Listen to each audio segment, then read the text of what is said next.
Jai Hind and வணக்கம் நண்பர்களே. காலம் எப்போதும் மாறக்கூடியது. அமைதிக்கும் பொறுமைக்கும் பேர்போன ஒரு தேசம் இன்று தனது எதிரிகளுடன் சமநிலையில் நிற்பதை நீங்கள் பார்க்கிறீர்கள். பல்லாண்டுகளாக இந்தியா தனது அண்டை நாடுகளின் துரோகச் செயல்களையும் சதித்திட்டங்களையும் அமைதியாக பார்த்து கொண்டிருந்தது. ஆனால் அந்த நாட்கள் முடிந்துவிட்டன. இப்போதுள்ள இந்தியா ஒரு மாபெரும் சக்தியாக எழுந்து நிற்கிறது. ஒரு காலத்தில் பாகிஸ்தான், துருக்கி போன்ற நாடுகளின் சேட்டைகளை உலகம் அறிந்தது. இப்போது கதை வேறு தளத்தில் பயணிக்கிறது. இந்த முறை நம்முடைய நட்பு தேசம் என்று நம்பப்பட்ட பங்களாதேஷை குறிவைத்து இந்தியா ஏன் ஒரு பலமான அடியை கொடுக்க நேர்ந்தது? இந்தியா ஏன் இந்த நடவடிக்கையை எடுத்தது? இதன் பின்னணியில் உள்ள வரலாற்று துரோகம் என்ன? இந்தியா ஏன் இனி அமைதி பேச்சுவார்த்தை என்ற பழைய முறையை தூக்கி எறிந்தது? 5 முனைகளில் இந்தியா தொடுத்த அந்த துல்லியமான தாக்குதல்கள் எப்படி பங்களாதேஷின் முதுகெலும்பை உடைத்தன என்பதை பார்ப்போம். இது ஒரு வெறும் செய்தி அல்ல, இது இந்தியாவின் புதிய வெளியுறவுக் கொள்கையின் தொடக்கம். பங்களாதேஷ் இந்தியாவின் தோளில் ஏறி விடுதலை அடைந்தது. ஆனால் கடந்த சில மாதங்களாக அதன் அணுகுமுறை மாறிப்போனது. அதன் பின்னணியில் உள்ள காரணங்கள் என்ன? பங்களாதேஷ் அரசின் சில பிரிவுகள் சீனா மற்றும் பாகிஸ்தானின் தூண்டுதலின் பேரில் இந்தியாவுக்கு எதிராக பொருளாதார ரீதியான அழுத்தத்தை கொடுக்க சதி செய்தது. அவர்கள் குறிவைத்தது எது?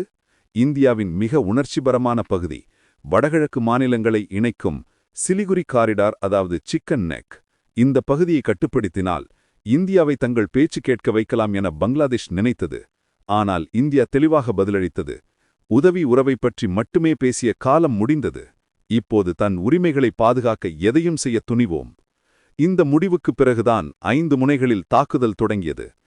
மின்சாரம், இன்டர்நெட், எரிபொருள், உணவு, எல்லை என அனைத்து துறைகளிலும் நடந்த இந்த தாக்குதல் வெறும் இராணுவ நடவடிக்கை அல்ல, இது ஒரு ஸ்மார்ட் பவர் ஸ்ட்ரைக். முதலில் இந்தியா அதன் மின்சாரத்துறையில் பதிலடி கொடுத்தது. அதானி குழுமத்தின் மூலம் பங்களாதேஷுக்கு வழங்கப்பட்டு வந்த 800 மெகாவாட் மின்சாரம் திடீரென நிறுத்தப்பட்டது. இந்த மின்சாரத்தால் இயங்கி வந்த பங்களாதேஷின் ஆடைத் தொழில், டெக்ஸ்டைல் இண்டஸ்ட்ரி மொத்தமாக செயலிழந்தது. இது அவர்களின் மொத்த ஏற்றுமதியின் முதுகெலும்பு. லட்சக்கணக்கான தொழிலாளர்கள் ஒரே இரவில் வேலை இழந்தனர். இது வெறும் மின்சார நிறுத்தம் அல்ல, இது ஒரு நிதி தாக்குதல். முன்னர் 14 டாக்காவுக்கு கிடைத்த மின்சாரம் இப்போது 40 டாக்கா 3 மடங்கு என உயர்த்தப்பட்டது. சொந்த மின் நிலையங்கள் மோசமான நிலையில் உள்ளதால் பங்களாதேஷுக்கு வேறு வழியே இல்லை. எனர்ஜி இனி ஒரு ஆயுதம் என்று இந்தியா தெளிவாக அறிவித்தது. மின்கட்டுக்குப் பிறகு இந்தியா ஒரு டிஜிட்டல் தாக்குதல் நடத்தியது. பங்களாதேஷின் 65% இன்டர்நெட் இந்திய ஆப்டிக்கல் ஃபைபர் நெட்வொர்க்கை நம்பியிருந்தது. இந்தியா தனது சர்வதேச கேட்வேகளை மூடியதும் பேங்குகள், மீடியா சேனல்கள், அரசு வெப்சைட்டுகள் என அனைத்தும் ஸ்தம்பித்தன. இது ஒரு டெக்னிக்கல் ஃபெயிலியர் அல்ல, இந்தியாவுக்கு எதிராக சைபர் தாக்குதல் திட்டமிட்டவர்களை முடக்கும் ஒரு தற்காப்பு நடவடிக்கை இது. ஒரு புல்லட் கூட செலவழிக்காமல் எதிரியின் வாயை மூடியது. டாக்காவில் பத்திரிகையாளர்கள், ட்ரோல் குரூப்புகள் அனைவரும் அமைதியானார்கள். 3வது தாக்குதல், நாட்டின் இயக்கத்தையே நிறுத்தும் ஒரு தாக்குதல், எரிபொருள் தடை. பங்களாதேஷ் தனது மொத்த எண்ணெய் தேவையில் 70% இந்தியாவிலிருந்துதான் இறக்குமதி செய்தது.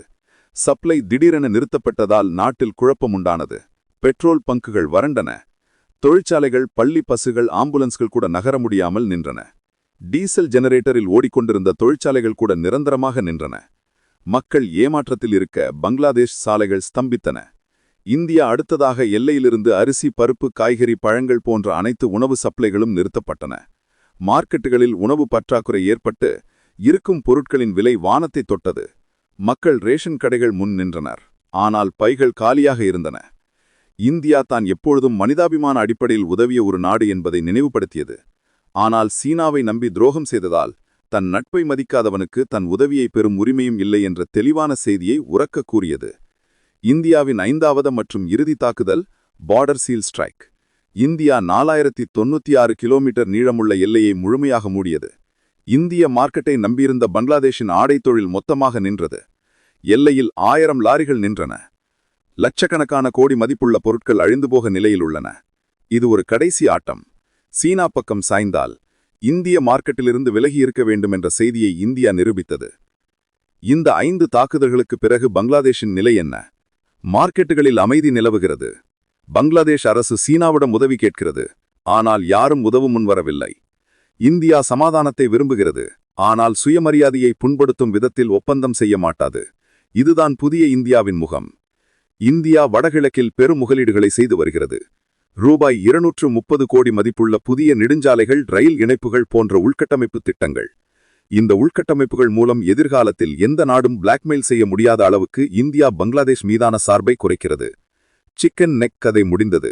இப்போது மேட் இன் இந்தியா கதை தொடங்குகிறது.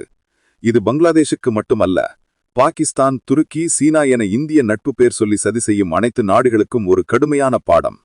போர் இனி எல்லையில் மட்டுமல்ல, எல்லா துறைகளிலும் நடக்கும். இந்தியா ஒரு உலக சக்தி. அதன் உத்திகள் துல்லியமாக உள்ளன. இதுதான் புதிய இந்தியாவின் அடையாளம், ஸ்மார்ட் பவர். நீங்கள் பார்த்தது வெறும் ஒரு செய்தி அல்ல. இது இந்திய நாட்டின் தன்னம்பிக்கையின் எதிரொலி. பல தசிகங்களாக சமாதான மொழியில் பேசிய இந்தியா இப்போது சக்தி மொழியில் பேசுகிறது. யார் நட்பு மூலம் ஏமாற்றம் செய்தார்களோ அவர்களுக்கு அவர்கள் மொழியிலேயே பதில் கொடுத்து விட்டது. இதுதான் புதிய பாதை. இந்தியா சுதந்திரமாக, தன்னம்பிக்கையோடு, அன்ஸ்டாப்பபிளாக இருக்கும் ஒரு வெல்ல முடியாத நாடு. அது யாரையும் மிரட்டாது. ஆனால் யாராவது மிரட்டினால் பதில் கொடுக்கும். ஜெய் ஹிந்த்.